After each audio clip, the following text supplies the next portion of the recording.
Em uma pequena cidade isolada no interior, conhecida por seus campos vastos e densas florestas, surgiu algo sinistro que mudaria a vida de todos os seus habitantes. Era uma noite sombria e silenciosa, quando as primeiras notícias sobre a epidemia do medo começaram a circular entre os moradores. Tudo começou com relatos estranhos de pessoas que afirmavam sentir uma presença maligna ao seu redor. O medo se espalhou como uma praga, alimentando-se da imaginação coletiva da comunidade. Os habitantes começaram a evitar sair à noite e, aos poucos, as ruas antes movimentadas tornaram-se desertas. As luzes dos postes tremeluziam fracamente, projetando sombras grotescas que assombravam as mentes já atormentadas. A igreja local, outrora um refúgio de esperança, agora permanecia vazia, suas portas rangendo ocasionalmente com o vento noturno.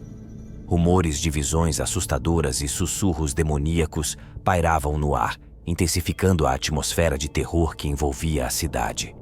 Os moradores, incapazes de distinguir a realidade da paranoia, começaram a ver figuras sombrias nos cantos de seus olhos.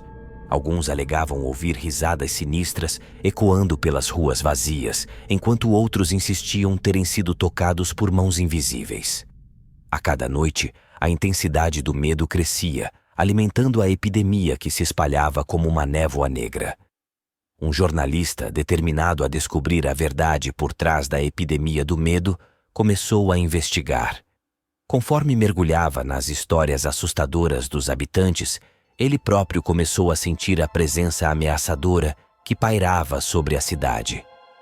Seus passos ecoavam pelas ruas vazias enquanto ele seguia as pistas, cada sombra parecendo esconder algo sobrenatural. No auge da sua investigação, o jornalista descobriu um antigo conto sobre um evento sobrenatural ocorrido décadas atrás naquelas terras. Dizia-se que um ritual sombrio tinha sido realizado na floresta próxima, invocando uma entidade malévola que se alimentava do medo humano. O jornalista percebeu que a epidemia do medo era, na verdade, uma ressurgência dessa entidade, ansiosa por espalhar o pânico e o terror novamente. Determinado a interromper a maldição, o jornalista se aventurou na floresta, enfrentando seus próprios medos enquanto procurava por vestígios do ritual. À medida que se aprofundava nas sombras densas, as árvores pareciam ganhar vida, sussurrando segredos sombrios e distorcendo a realidade ao seu redor. Finalmente, o jornalista encontrou o local do antigo ritual, onde uma presença maligna esperava. Uma figura obscura emergiu das sombras, revelando-se como a entidade que se alimentava do medo. O confronto foi intenso, mas o jornalista conseguiu usar sua coragem para dissipar a escuridão que envolvia a cidade. Com a ameaça neutralizada, a epidemia do medo gradualmente desapareceu. A cidade, liberta da maldição, começou a se curar lentamente.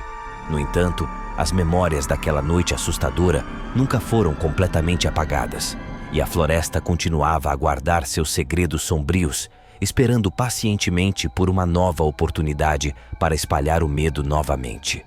À medida que a cidade se recuperava da epidemia do medo, os moradores começaram a reconstruir suas vidas, mas as marcas deixadas pelo terror persistiam.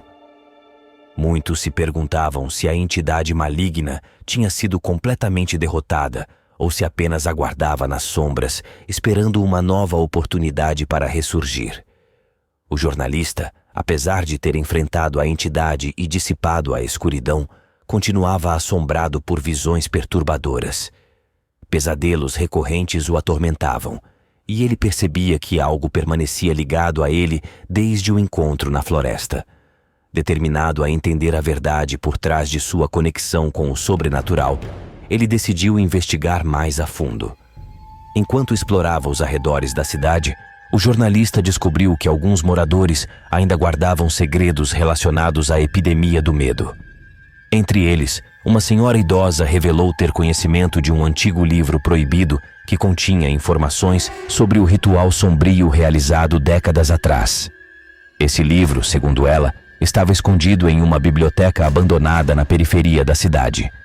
Intrigado, o jornalista partiu em busca do livro, enfrentando corredores empoeirados e estantes repletas de volumes esquecidos.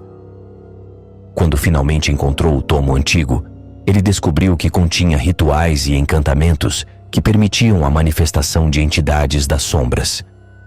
Era claro que a cidade havia sido vítima de um culto sombrio que buscava poder através do medo. Enquanto o jornalista estudava as páginas amareladas do livro, ele percebeu que a entidade maligna que enfrentou na floresta não estava sozinha. Outras criaturas sombrias e sedentas por medo podiam ser invocadas se as condições certas fossem atendidas.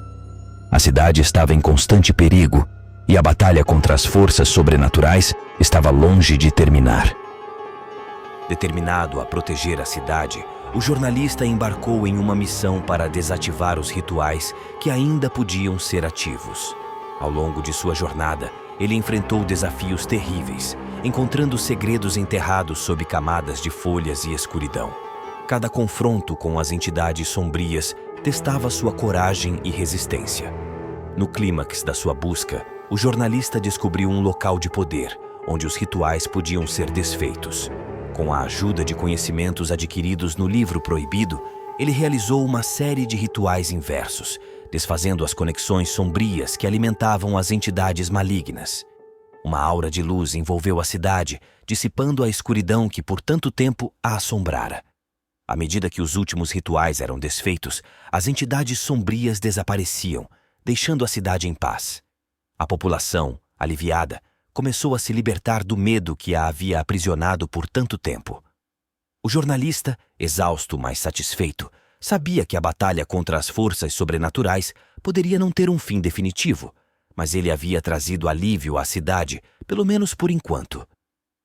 A história da epidemia do medo tornou-se uma lenda local, passando de geração em geração como um lembrete sombrio da fragilidade da linha entre o mundo conhecido e o sobrenatural.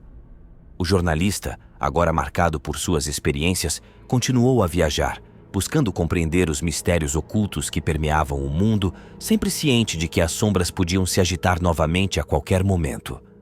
O jornalista, após desvendar os segredos e dissipar as entidades sombrias que assombravam a cidade, decidiu estabelecer raízes naquela comunidade. Ele se tornou uma figura respeitada, conhecida por sua coragem e determinação em enfrentar o desconhecido. Apesar da paz que retornou à cidade, as cicatrizes emocionais permaneciam, e o jornalista tornou-se um defensor da verdade, alertando os habitantes sobre os perigos que podiam se esconder nas sombras. A cidade, agora livre da epidemia do medo, começou a se reconstruir lentamente. As ruas voltaram a ser animadas, e os sorrisos retornaram aos rostos dos moradores. A igreja, que antes ficava vazia e silenciosa, viu um renascimento de fé à medida que as pessoas buscavam conforto espiritual após os eventos aterrorizantes. No entanto, o jornalista nunca se esqueceu das lições aprendidas naquela jornada sombria. Ele continuou a investigar fenômenos inexplicáveis e a proteger a cidade de qualquer ameaça potencial. Seu conhecimento sobre os rituais proibidos e as entidades sobrenaturais provou ser inestimável, e ele compartilhava suas descobertas com os moradores, capacitando-os a se defenderem contra as forças do desconhecido. Os anos se passaram e a cidade floresceu novamente. O jornalista envelheceu, mas sua determinação em proteger a comunidade nunca enfraqueceu. Certa noite, enquanto caminhava pelas ruas iluminadas por postes, ele olhou para a floresta além da cidade. Uma brisa suave sussurrou entre as árvores, mas agora não era mais carregada de medo. Era um lembrete de que, mesmo nas sombras, a luz poderia prevalecer. A história da epidemia do medo tornou-se uma parte fundamental da identidade da cidade, passando de geração em geração como um conto de superação e coragem. O jornalista, cujo nome se tornou lendário, permaneceu vigilante, sabendo que o sobrenatural era uma força inconstante, sempre à espreita nos recessos mais profundos da existência. E assim, a cidade seguiu adiante, lembrando-se da escuridão que uma vez a envolveu e da luz que um jornalista corajoso trouxe de volta. A epidemia do medo transformou-se em uma lembrança, um capítulo sombrio que moldou a história daquela comunidade, mas que também ensinou a importância da resiliência e da união contra as forças do desconhecido.